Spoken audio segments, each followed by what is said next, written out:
Secundaria segundo grado. Ciencias. Física. Galileo Galilei.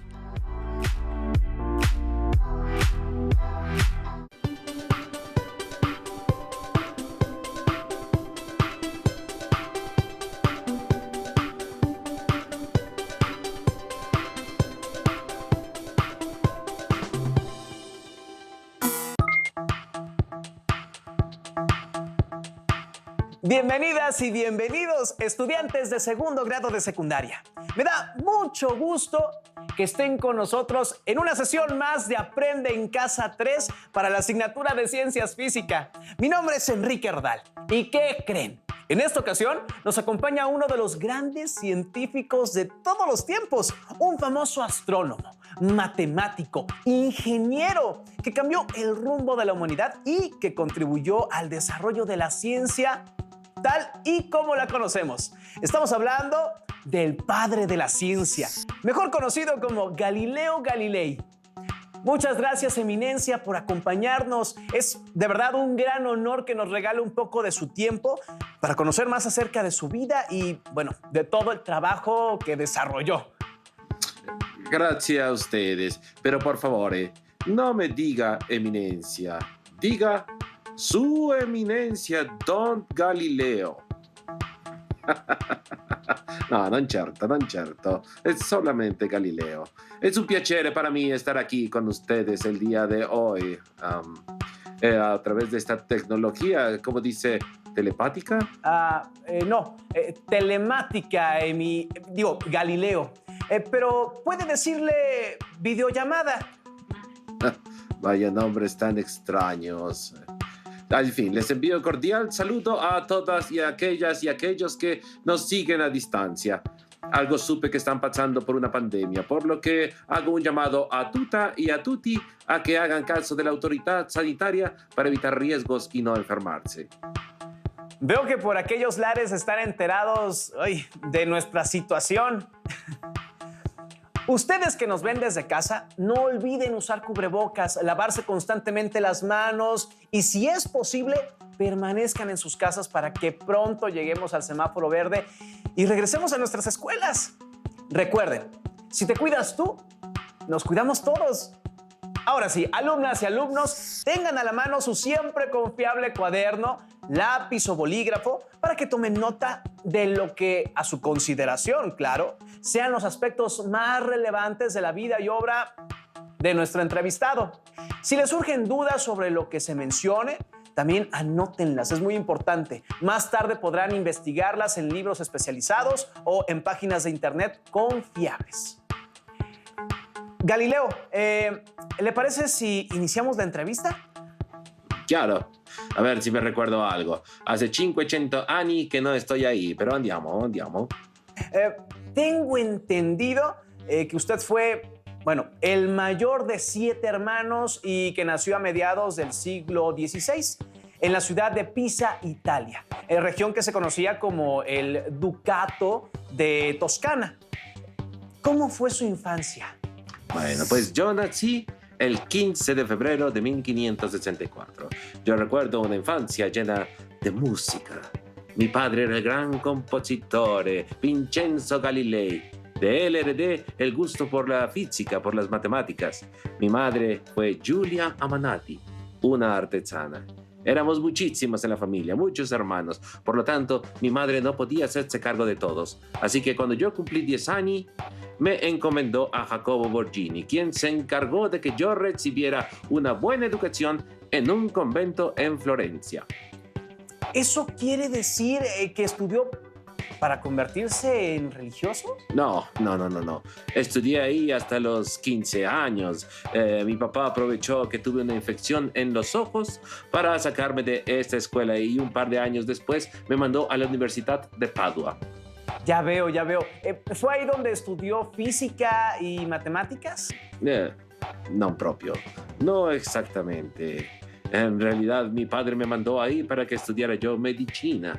Pero no pasó mucho tiempo para que yo me diera cuenta de lo que en realidad me gustaba era la física, las matemáticas. Sí. Me gustaba leer a filósofos y matemáticos griegos como Euclides, Pitágoras, Platón, Arquímedes. Me hicieron perder todo el interés en la medicina e interesarme totalmente en las matemáticas y la física. Vaya. Cuando cumplí 25, me convertí en catedrático de matemáticas en la Universidad de Pisa. Galileo, ¿fue en esa época en la que hizo sus famosos experimentos en la torre, la torre inclinada de Pisa? No, eso nunca pasó. Fue una leyenda, un invento de Vincenzo Viviani. Es cierto que hice molti esperimenti, pero nunca en la torre de Pisa.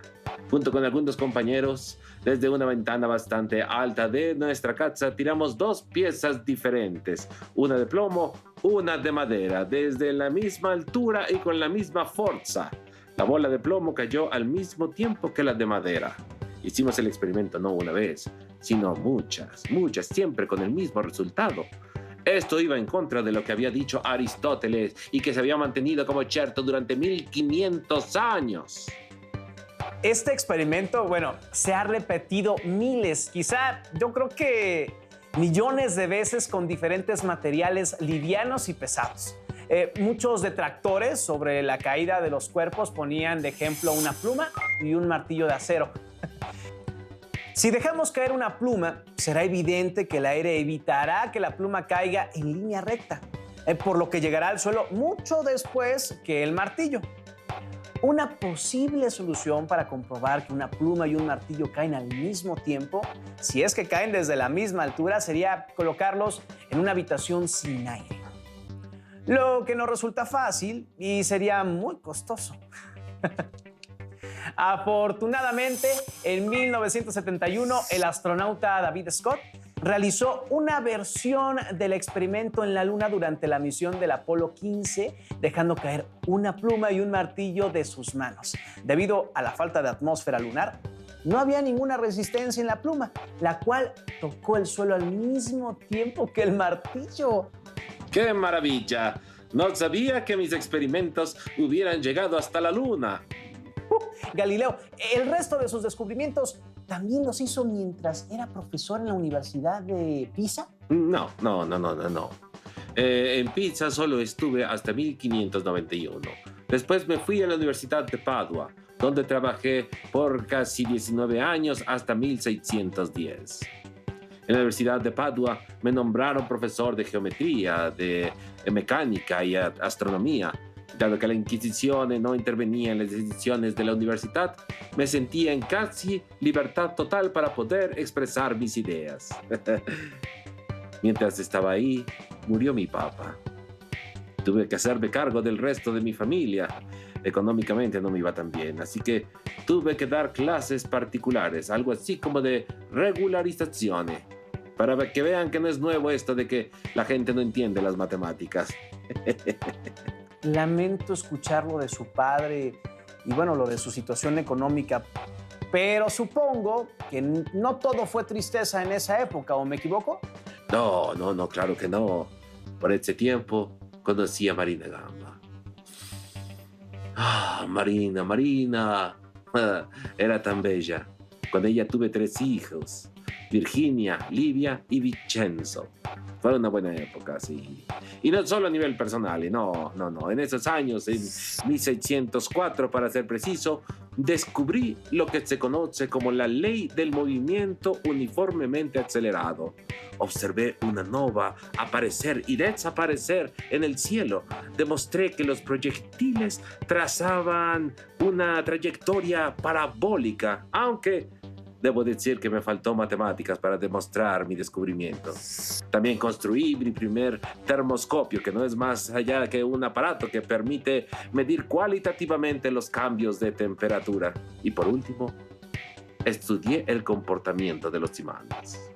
Cerca de 1609, comencé a observar el cielo con un nuevo dispositivo llamado el telescopio. ¡Vaya! ¿Podría contarnos cómo es que inventó el telescopio? Creo que eso es un malentendido. Yo no inventé el telescopio, pero sí lo mejoré. En mayo de 1609, un antiguo alumno mío me envió una carta contándome sobre la existencia de un telescopio que permitía ver los objetos lejanos. Ese aparato lo había fabricado Hans Lippershey en Holanda, y con este telescopio se podían ver las estrellas que eran invisibles a simple vista.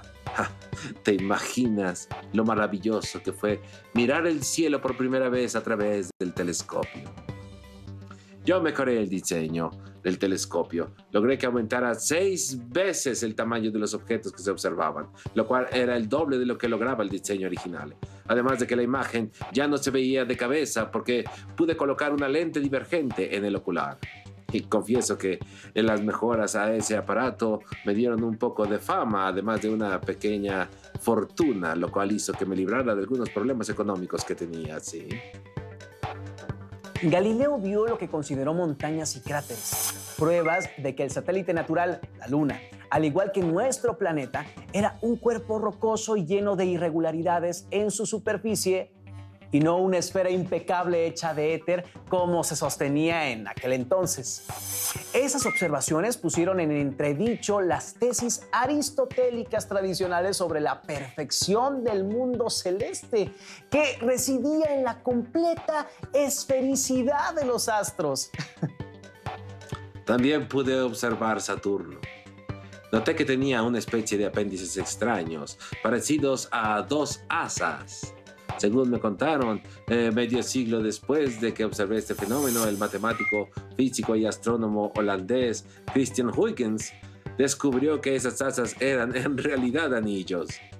Pude observar Júpiter con mi telescopio, ahora de 8 aumentos, y vi que estaba rodeado de lunas y que constituía un sistema parecido a lo que debería ser el sistema solar. Observé lo que en un principio pensé que se trataba de 3 estrellas cercanas al planeta que formaban una línea que lo atravesaba. La segunda noche de observaciones noté que esos cuerpos parecían haberse movido en otra dirección. Noches después apareció una 4ª estrella y después de una semana de observaciones había visto que los 4 cuerpos celestes nunca abandonaban la vecindad de Júpiter y parecían moverse con él, cambiando su posición respecto a las otras estrellas y al planeta. Galileo determinó que lo que había estado observando no eran estrellas, sino satélites planetarios, y publicó sus conclusiones en su obra titulada Siderius Nuncius en marzo del mismo año.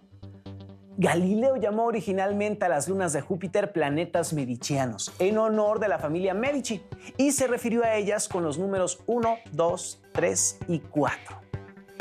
Ese sistema se emplearía durante 2 siglos hasta que se adoptó la denominación dada por el astrónomo alemán Simón Marius: Io, Calisto, Europa y Ganímedes.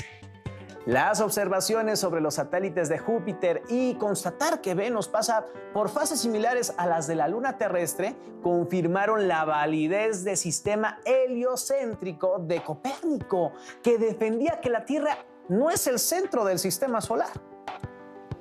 Eso me trajo algunos problemas. Mucha gente seguía creyendo que la Luna, las estrellas, los planetas, hasta el Sol giraban alrededor de la Tierra, pero mis observaciones me decían lo contrario. Esto también iba en contra de lo que decía Aristóteles y lo que pensaba la Iglesia Católica. Un año después de publicar mi libro Siderius Nuncius, el que se convertiría en el Papa Urbano VIII, me recibió para que le diera a conocer todos mis descubrimientos astronómicos, y finalmente el Colegio Romano confirmó que mis observaciones eran correctas. Sin embargo, no tocaron el tema de que todo giraba alrededor del Sol. Otro descubrimiento que refutaba la perfección de los cielos fue la observación de manchas en el Sol. ¿Puede contarnos un poco más sobre lo que pudo observar en el Sol? Realicé observaciones a principios de 1613 y pude concluir que el Sol tenía manchas. Algunos observadores sugerían que estas manchas eran planetas que pasaban frente al Sol, pero de ser cierta esa teoría, entonces esas manchas tendrían que tener la misma forma, el tamaño pero yo pude observar cambios en tamaño y en la forma. Por un tiempo me hicieron llegar cartas diciéndome que esas manchas que yo observaba eran simplemente ilusiones ópticas o defectos en mi telescopio, en mis ojos, pero no eran reales. Yo observé los cambios en estas manchas por 18 meses, intentando determinar en dónde se ubicaban esas manchas, concluyendo que no estaban en el aire o cerca de la Tierra, sino que estaban ahí, en la superficie del Sol. Al comienzo, realicé mis observaciones viendo directamente al Sol, aprovechando cuando las nubes se interponían al disco solar, o en las mañanas o en los atardeceres, cuando la intensidad de la luminosidad solar se hacía soportable a la vista. Tristemente, esta práctica terminó por dejarme totalmente ciego hacia el final de mi existencia. De verdad, qué triste que sus ganas de conocer y explicar lo que sucedía con el Sol terminaran por cegarlo. Pues sí, pero antes de perder la vista por completo, pude seguir observando las maravillas del sistema solar y me dio tiempo de plasmar mis descubrimientos en obras que cambiaron la historia. Galileo, ¿puede contarnos sobre su siguiente obra llamada Diálogos sobre los dos máximos sistemas del mundo? Ese libro me tomó 6 años escribirlo. Decidí escribirlo en italiano, en lugar de latín, como era la costumbre para publicar libros científicos en esa época. Mientras escribía esta obra, me refería a ella como el diálogo sobre las mareas. El título con el que lo presenté a la Inquisición para pedir su aprobación fue Diálogo sobre la bajamar y el flujo de los mares.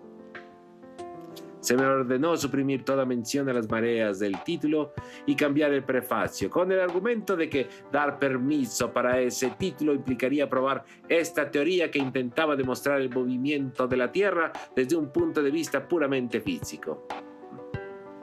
Como resultado, el título fue reducido a Diálogo, seguido de mi nombre, de mis cargos académicos, con un largo subtítulo a continuación. El nombre con que se conoce usualmente a la obra proviene de un subpárrafo de ese largo subtítulo. En este libro, el diálogo se desarrolla en Venecia durante 4 jornadas, entre 3 interlocutores. Salviati, defensor del sistema copernicano, quien representa la propia visión de Galileo.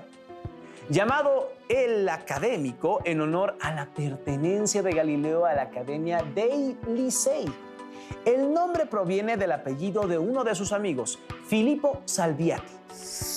Simplicio, quien abogaba por el sistema de Ptolomeo y Aristóteles. Es una amalgama de 2 académicos de visión conservadora y rivales de Galileo. El nombre del personaje proviene del filósofo homónimo del siglo VI, Férreo, defensor de los fundamentos aristotélicos.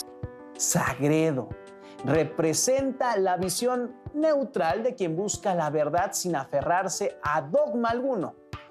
Es nombrado en honor al amigo de Galileo, Giovanni Francesco Sagredo. Después de muchas dificultades, el libro apareció publicado a principios de 1632, pero para agosto de ese año fue confiscado por la Inquisición y el 1 de octubre me citaron a comparecer en Roma. 2 días antes de mi cumpleaños número 69, llegué a Roma a declarar. Estuve en calidad de prisionero, pero me mantuvieron en las habitaciones del fiscal, no en la cárcel. Hice una declaración en la que tuve que decir que mi libro de diálogo reconozco el copernicanismo, aunque esa no era la intención de mi obra. Después de confesar, tuve que pedir clemencia por escrito y finalmente declaré que no tenía ni había tenido la intención de apoyar a la teoría de Copérnico. Y bueno, me puse en las manos de la Inquisición. Y a pesar de todo lo que había hecho, me encontraron vehemente sospechoso de herejía, lo cual constituía una categoría específica de crimen e incluía prisión formal, la prohibición de mi libro, además de algunas saludables penitencias. A Galileo se le condena a prisión perpetua y se le conmina a jurar que abandonara las ideas copernicanas. Sin embargo, He de decir que el Papa Urbano VIII intercedió por mí y logró cambiar mi sentencia en prisión por un arresto domiciliario de por vida. Se me permitió vivir en mi villa de Arcetri, cerca de Florencia, próximo al convento donde residían mis hijas, la hermana María Celeste y la hermana Arcángela. Allí seguí trabajando en el problema del movimiento, vamos, que había iniciado en Pisa medio siglo atrás. Perdón, es que creo que se me ha subido una araña, ¿eh? Siento que me camina por el cuerpo.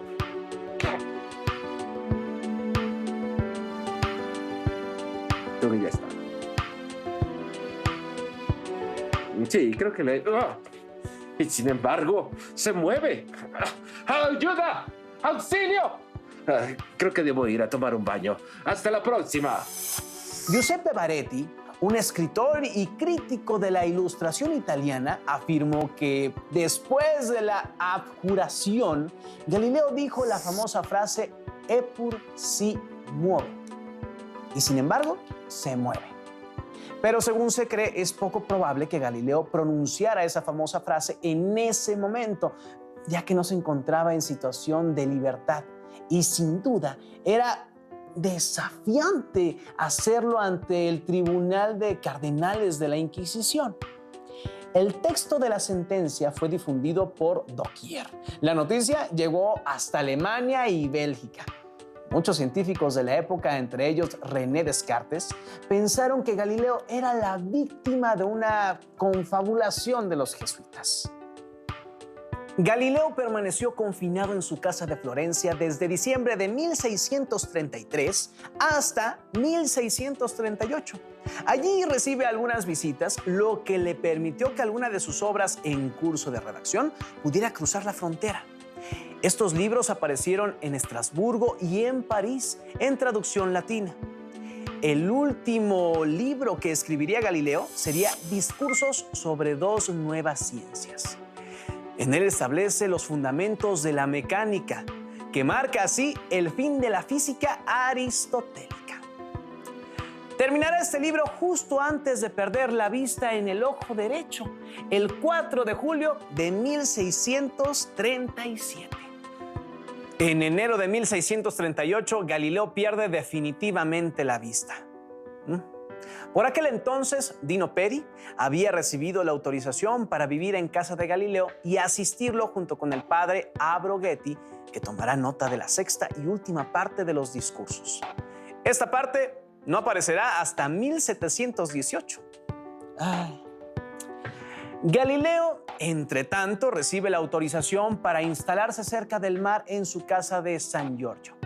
Permanecerá allí hasta su muerte rodeado de sus discípulos, trabajando en la astronomía y otras ciencias. Unos días más tarde, el 8 de enero de 1642, Galileo muere en Arcetri, a la edad de 77 años. Su cuerpo es inhumado en Florencia el 9 de enero. Sus restos descansan en su mausoleo construido en su honor, dentro de la iglesia de la Santa Cruz de Florencia, Italia.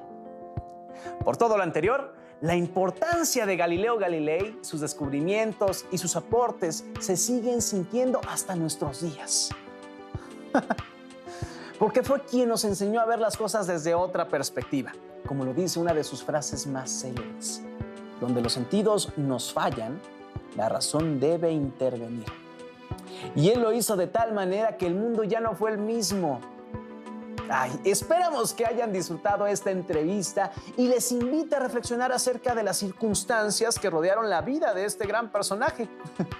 Agradecemos la compañía de Galileo Galilei y a todas y todos los que nos ven desde su casa. Les invitamos a que sigan los contenidos de Aprende en Casa. ¡Hasta luego! Si tienes dudas o necesitas ayuda, llama al Centro de Apoyo Pedagógico a Distancia. El número de teléfono para secundaria es el 55 36 01 71 23.